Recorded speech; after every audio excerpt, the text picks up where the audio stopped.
sehat? Kali ini kita akan mempelajari kondisi geografis dan karakteristik negara Indonesia. Sejauh mana kalian mengenal negara kita, Indonesia? Untuk itu, mari kita pelajari materi kali ini. Adapun tujuan belajar kita, diharapkan kalian dapat mendeskripsikan kondisi geografis dan karakteristik negara Indonesia. Saat ini negara kita dipimpin oleh Presiden Joko Widodo berdasarkan hasil pemilu pada tahun 2019. Dan keadaan alam Indonesia merupakan negara kepulauan terbesar di dunia.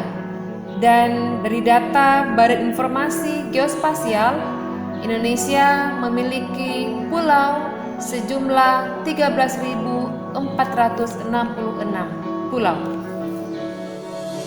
Selanjutnya, letak geografis Indonesia berada pada posisi silang yang diapit oleh benua Asia dan benua Australia, serta Samudra Pasifik dan Samudra Hindia, di mana batas wilayah Indonesia di sebelah utara Indonesia berbatasan dengan Malaysia, Singapura, Filipina, dan Laut Cina Selatan. Kemudian bagian selatan berbatasan dengan Timor Leste, Australia, dan Samudra Hindia. Kemudian sebelah timur berbatasan dengan Papua Nugini dan Samudra Pasifik, dan bagian barat berbatasan dengan Samudra Hindia. Secara astronomis, Indonesia terletak pada 6 derajat lintang utara sampai 11 derajat lintang selatan dan 95 derajat bujur timur sampai 141 derajat bujur timur, sehingga Indonesia beriklim tropis dan terbagi dalam 3 wilayah waktu, yaitu waktu Indonesia bagian barat, bagian tengah, dan timur. Secara geologis, Indonesia terletak pada rangkaian pegunungan Sirkum Pasifik dan Sirkum Mediterania, sehingga Indonesia memiliki banyak gunung berapi. Sebagaimana nampak pada peta persebaran gunung berapi ini, hampir di seluruh wilayah Indonesia memiliki gunung berapi, kecuali di Papua dan Kalimantan tidak memiliki gunung berapi, sehingga aman dari bencana gempa bumi vulkanik dan letusan gunung berapi. Selanjutnya, Indonesia juga terletak pada pertemuan titik litosfer, yaitu lempeng Eurasia, Indo-Australia, dan lempeng Pasifik, sehingga Indonesia berada pada jalur gempa teraktif di dunia yang dikelilingi oleh cincin api atau Ring of Fire Pacific. Kondisi ini menyebabkan Indonesia rawan akan bencana letusan gunung api, gempa, maupun tsunami. Namun sebaliknya, Indonesia juga menjadi negara yang subur dan kaya akan sumber daya alam hayati. Selanjutnya, Indonesia juga terletak pada 3 wilayah dangkalan, yaitu dangkalan Sahul, dangkalan Sunda, dan Laut Pertengahan Australia Asiatis. Kemudian, bagaimana bentang alam Indonesia? Berdasarkan peta fisiografi Indonesia, dapat kita lihat bahwa bentuk muka bumi Indonesia beraneka ragam, yang terdiri dari daerah pegunungan yang berwarna coklat, berwarna hijau daerah perbukitan, kemudian berwarna orange daerah dataran tinggi, dan berwarna kuning dataran rendah. Selanjutnya, ini adalah contoh penampakan pegunungan dan gunung yang ada di Indonesia. Selanjutnya, dataran tinggi atau disebut juga dengan plato, yang memiliki ketinggian kurang lebih 700 meter di atas permukaan air laut. Dan ini adalah contoh dataran tinggi yang ada di Indonesia. Dataran tinggi Dieng, Magelang, Bandung, maupun Minahasa.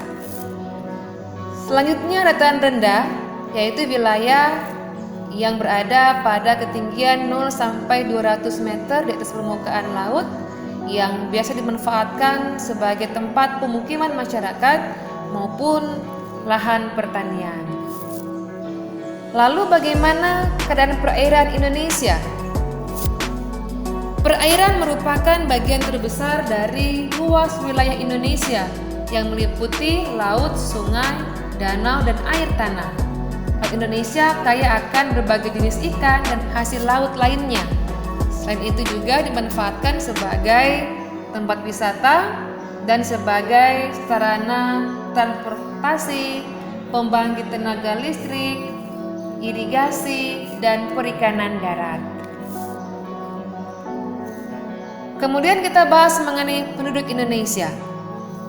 Berdasarkan data yang ada, sampai saat ini Indonesia menduduki peringkat keempat di dunia dengan jumlah penduduk terbesar setelah Cina, India, dan Amerika, di mana tingkat kepadatannya adalah 475 jiwa per kilometer persegi, dan kepadatan penduduk terbesar berada pada Pulau Jawa, Sumatera, Sulawesi, dan Kalimantan. Indonesia juga dikenal dengan beragam suku bangsa dan sebagian besar penduduknya memeluk agama Islam. Adapun permasalahan yang timbul akibat kependudukan Indonesia antara lain, yang pertama, kepadatan penduduk tidak merata. Sebagian besar penduduk tinggal di kota-kota besar atau di pulau-pulau yang memiliki fasilitas hidup yang lebih baik. Kemudian, Indonesia saat ini mengalami bonus demografi, di mana usia produktif, yakni usia 15-60 tahun dalam jumlah yang besar. Hal ini merupakan kekuatan bagi Indonesia. Namun, jika tidak diimbangi dengan kualitas sumber daya manusianya, maka ini akan menjadi beban bagi pembangunan negara kita. Selanjutnya, terbatasnya juga lapangan pekerjaan dan kurangnya penguasaan teknologi. Kemudian, perekonomian Indonesia. Menurut laporan dari IMF, pada tahun 2013, Indonesia mengalami pertumbuhan ekonomi sebesar 4%, di mana Indonesia mengandalkan perekonomian pada ekspor utama, yakni minyak dan gas, sumber daya alam bahan mentah, pertanian, dan perikanan. Dan ini adalah peta persebaran tambang Indonesia. Indonesia kaya akan sumber daya alam, di mana hasil tambang utama yakni minyak bumi berada di Pulau Sumatera dan Pulau Jawa, batu bara ada di Pulau Kalimantan, dan biji emas ada di Papua. Dan di berbagai daerah lainnya juga terdapat sumber daya tambang yang cukup banyak. Indonesia juga menjalin kerjasama dengan berbagai negara di dunia. Yang pertama adalah kerjasama bilateral kerjasama yang terjadi dengan satu negara lainnya, seperti Indonesia dengan Jepang ataupun dengan Malaysia, dengan Singapura, dan sebagainya. Kemudian secara kawasan atau regional, Indonesia tergabung dalam organisasi ASEAN dan APEC, dan Indonesia juga menjalin kerjasama secara multilateral dengan berbagai negara di dunia yang tergabung dalam OPEC, Gerakan Non-Blok, dan PBB. Demikian materi kita kali ini. Terima kasih perhatiannya. Sampai jumpa pada materi selanjutnya.